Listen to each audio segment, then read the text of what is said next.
Hello students, now we are going to discuss some important results on number of elements in sets.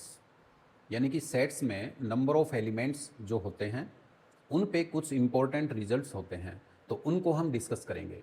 जैसे इसमें सबसे पहले important formula आता है कि number of elements in A union B, और A union B में number of elements लिखे जा सकते हैं number of elements in set A plus number of elements in set B minus number of elements in A intersection B.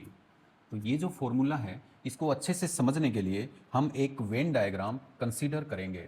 और Venn diagram के लिए क्या होगा, हम सबसे पहले लेते हैं एक यूनिवर्सल सेट, और इस यूनिवर्सल सेट को हम इस रेक्टेंगल से रिप्रेजेंट करेंगे, और इसमें लेते हैं हम इसके टू सबसेट्स जो कि टू ओवरलैपिंग सर्कल से डिनोट करेंगे, यानी कि set A and set B.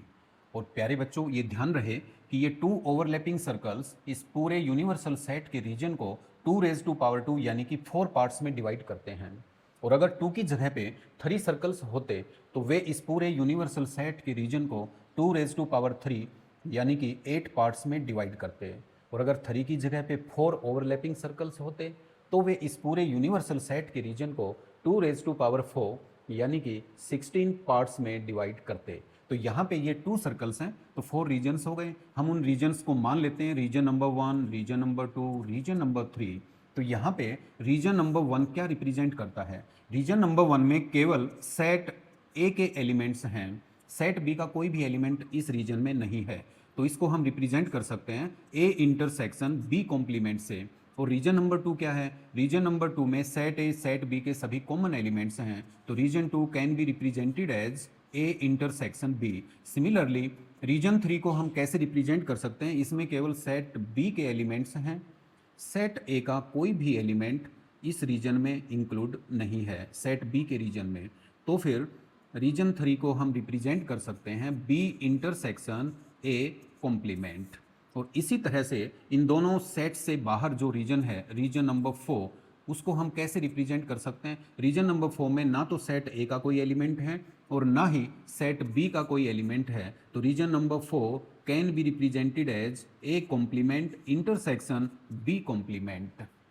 Similarly अगर आपको ए यूनियन बी दिखाना हो तो ए यूनियन बी में रीजन 1, 2, 3 ये तीनों इंक्लूड हो जाएंगे, region 1 plus region 2 plus region 3 ये ए यूनियन बी में इंक्लूड होंगे। क्योंकि आपको पता है ए यूनियन बी क्या है, ये जो शेडिड पोर्शन है ये ए यूनियन बी को रिप्रेजेंट करता है। तो अब ये क्लियर है कि रीजन 1, 2, 3 तीनों इसमें इंक्लूडेड हैं। तो इसलिए राइट साइड में अगर हम देखें number of elements in A, तो सेट ए में कौन कौन से रीजन हैं, region number 1 plus region number 2 ये दोनों हो गए। Similarly number of elements in set B में कौन कौन से रीजन्स हैं, रीजन 2 प्लस रीजन 3।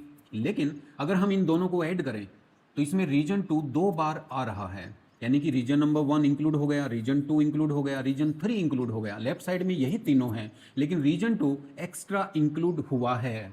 तो इसको हमें बैलेंस बनाने के लिए यानी कि इक्वल करने के लिए माइनस करना होगा। इसलिए रीजन 2 का मतलब ए इंटरसेक्शन बी है, इसलिए हमें माइनस करना पड़ा रीजन 2 यानी कि number of elements in A intersection B.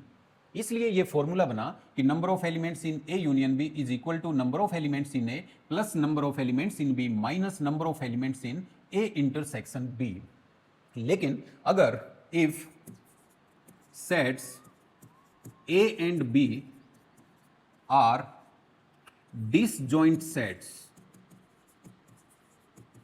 then number of elements in A union B can be written as number of elements in A plus number of elements in B। फिर ये special formula हो जाएगा अगर set A and set B disjoint sets हैं, क्योंकि disjoint sets का मतलब होता है कि जिन सेट्स में कोई भी एलिमेंट कॉमन नहीं होता, यानी कि उनका इंटरसेक्शन फाई होता है, एम्प्टी होता है, तो उसमें नंबर ऑफ एलिमेंट्स उनके इंटरसेक्शन में 0 होते हैं। इसलिए अगर हम माइनस कर भी दें तो -0 करेंगे तो 0 का कोई फायदा नहीं होगा। इसलिए number of elements in A union B is equal to number of elements in A plus number of elements in B. तो इस ढंग से हम वेन डायग्राम से अच्छे से समझ सकते हैं कि हमने ये माइनस क्यों किया, जबकि दोनों को ऐड करके माइनस करना पड़ा दोनों के कॉमन एलिमेंट्स। तो मैं यही आपको समझाना चाहता था। इसके बाद हम देखते हैं नेक्स्ट इंपॉर्टेंट रिजल्ट। जो नेक्स्ट इंपॉर्टेंट रिजल्ट है वो क्या है, उसमें हम देखेंगे कि number of elements in A minus B, यानी कि set A and set B का डिफरेंस है, तो उसमें नंबर ऑफ एलिमेंट्स कितने होंगे। तो यहाँ पे डियर स्टूडेंट्स आप समझ सकते हैं कि जो रीजन 1 है ना, इसको हम ए माइनस बी भी कह सकते हैं। ए इंटरसेक्शन बी कॉम्प्लीमेंट का मतलब ए माइनस बी भी होता है, ठीक है। तो यहाँ पे रीजन 1 को हम क्या लिख सकते हैं, तो लेफ्ट साइड में रीजन 1 आ गया। अब राइट साइड में हमें फॉर्मूला जनरेट करना है, या यूं कहिए कि फॉर्मूला डिराइव करना है। तो कैसे करेंगे, वेन डायग्राम की हेल्प से।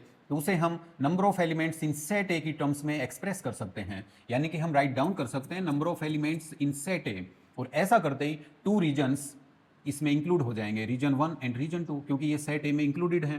तो रीजन 1 प्लस रीजन 2 आ गए, लेकिन हमें तो केवल रीजन 1 चाहिए, तो रीजन 2 हमें माइनस करना पड़ेगा। और रीजन 2 का मतलब क्या होता है, ए इंटरसेक्शन बी, इसलिए number of elements in A intersection B. तो फिर ये फॉर्मूला जनरेट हो जाएगा कि number of elements in A minus B is equal to number of elements in set A minus number of elements in A intersection B. तो इस Venn diagram की help से आप बहुत सारे रिजल्ट्स समझ सकते हैं और आप खुद जनरेट कर सकते हैं। तो अब हम डिराइव करते हैं नेक्स्ट रिजल्ट कि number of elements in A symmetric difference set B.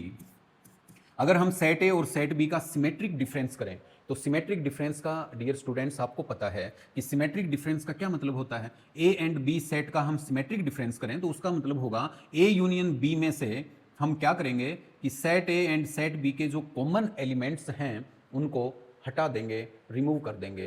तो इसमें क्या होगा, ए यूनियन बी में से आपको हटा देना है ए इंटरसेक्शन बी। तो number of elements in A symmetric difference B can be written as number of elements in A union B minus number of elements in A intersection B.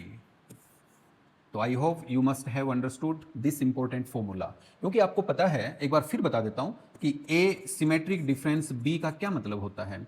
If any element x belongs to a symmetric difference B, what does it mean? This implies that x belongs to A union B, but x does not belong to A intersection B. तो इसको आपको ध्यान रखना है कि A symmetric difference B का मतलब A union B पूरा रीजन आएगा, लेकिन A इंटरसेक्शन B वाला रीजन छोड़ना होगा। तो फिर number of elements in A union B, ये हमने अभी अभी ये फॉर्मूला स्टडी किया है कि इसके इक्वल क्या होता है, number of elements in A plus number of elements in B minus number of elements in A intersection B. तो इतना जो रिजल्ट है वो तो इसकी वजह से आया, लेकिन माइनस में लिखा हुआ है number of elements in A intersection B, तो ये दोनों सेम हैं। तो इसलिए फिर हम लिख पाएंगे number of elements in A plus number of elements in B minus twice the number of elements in A intersection B. तो फिर ये रिजल्ट आ जाएगा कि number of elements in A symmetric difference B is equal to number of elements in A plus number of elements in B minus 2 into number of elements in A intersection B. तो ये result generate हो जाएगा। इसी तरह से अगर हम D Morgan's law वाले 2 रिजल्ट्स भी डिराइव करना चाहें तो वो भी हम इजीली डिराइव कर सकते हैं। तो अब हम उन रिजल्ट्स को देखते हैं कि वो क्या हैं। तो सबसे पहले हम यहाँ पे देखेंगे कि number of elements in A complement union B complement, तो इसके इक्वल हम क्या लिख सकते हैं।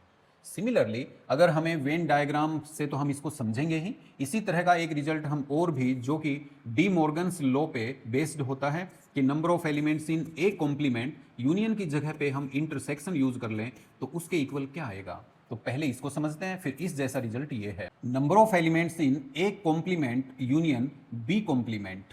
तो इसका क्या मतलब होगा, this can be written as by using De Morgan's law. हम कह सकते हैं A complement union B complement can be written as A intersection B complement whole complement. ऐसा हम डी मॉर्गन्स लॉ की वजह से कह सकते हैं। इसी तरह से अगर हम लगे हाथों इस रिजल्ट को भी देखें तो ये भी ऐसे ही लिख सकते हैं ना, number of elements in A complement intersection B complement. This result can be written as number of elements in A intersection है तो इसका यूनियन बन जाएगा B और फिर होल कॉम्प्लीमेंट, ठीक है। This can be written as, अब A intersection B इसका कॉम्प्लीमेंट है तो इसको हम कह सकते हैं कि यूनिवर्सल सेट में से ठीक है, जब भी हम किसी सेट का कॉम्प्लीमेंट फाइंड आउट करते हैं तो हमें यूनिवर्सल सेट की जरूरत होती है। तो यहाँ पे ए इंटरसेक्शन बी का कॉम्प्लीमेंट होगा तो हमें यूनिवर्सल सेट की जरूरत पड़ेगी, और यूनिवर्सल सेट में से आपको माइनस कर देना है ए इंटरसेक्शन बी, तो फिर ये रिजल्ट डिराइव हो जाएगा। ठीक है, तो number of elements in U minus U का मतलब universal set minus number of elements in A intersection B. Similarly this result can be derived.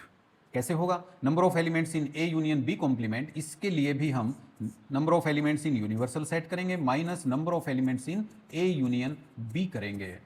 तो हम ये दोनों रिजल्ट इस ढंग से समझ सकते हैं और इनको इनसे रिलेटेड जो प्रॉब्लम्स हैं उनमें यूज कर सकते हैं।